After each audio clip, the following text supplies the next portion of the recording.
ప్రభునందు ప్రియులకు యేసుక్రీస్తు నామములు శుభములు తెలియచేయుచున్నాం. ఈ దినము హెబ్రోన్ క్యాలెండర్ వాగ్దానము, వారు నీకు మొర్రపెట్టి విడుదల నొందిరి, నీ యందు నమ్మిక ఇచ్చి సిగ్గుపడకపోయిరి.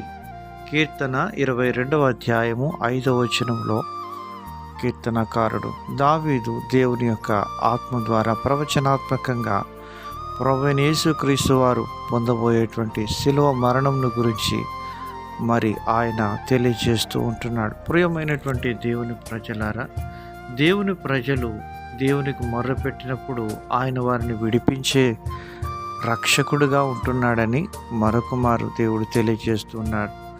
ఇశ్రాయేలు ప్రజలు ఐగుప్తులో బానిసలుగా వారు మగ్గిపోతున్న తరుణంలో వారు ఎంతగానో మొరపెడుతూ వచ్చినారు. వారి మొర దేవుడు ఆలకించి పరలోకం నుంచి దిగి వచ్చినట్లుగా నిర్గమకాండంలో మనం చూస్తూ ఉంటున్నాం.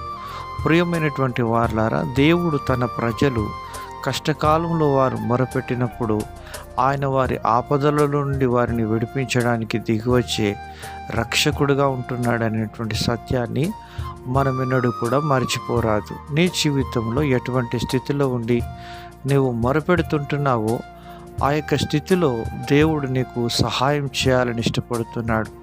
ఆయన యందు విశ్వాసం ఉంచి నీవు నమ్మిక ఉంచి మొరపెట్టినప్పుడు దేవుడు నిన్నెప్పుడు కూడా సిగ్గుపరిచేవాడుగా ఉంటాడు.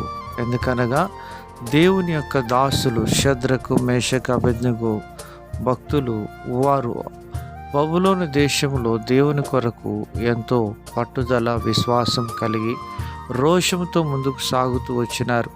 అగ్నిగుండంలోనికి వెళుతూ వచ్చినారు. కానీ దేవుడు వారిని సిగ్గుపడనీయక వారి తలలు పైకెత్తి బబులోను దేశంలో వారిని దేవుడు గణపరుస్తూ వచ్చినాడు. అలాగన దేవుడు వారిని విడిపిస్తూ వచ్చినాడు.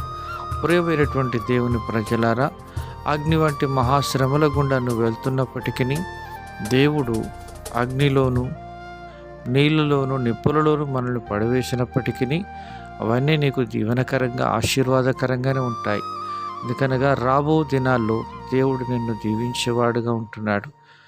కొంచెం కాలం మీరు శ్రమపడిన పిమ్మట తానే మిమ్మల్ని స్థిరపరిచి బలపరిచి పూర్ణులుగా చేయనని 1 పేతురు రాసిన పత్రిక 5వ అధ్యాయం 10వ వచనంలో పేతురు దైవజనుడు మాట్లాడుతూ వస్తుంటున్నాడు. ప్రియమైనటువంటి దేవుని ప్రజలారా, దేవుని యందు విశ్వాసం ఉంచినటువంటి నిన్ను దేవుడు ఎన్నడూ కూడా సిగ్గుపడనీయడు.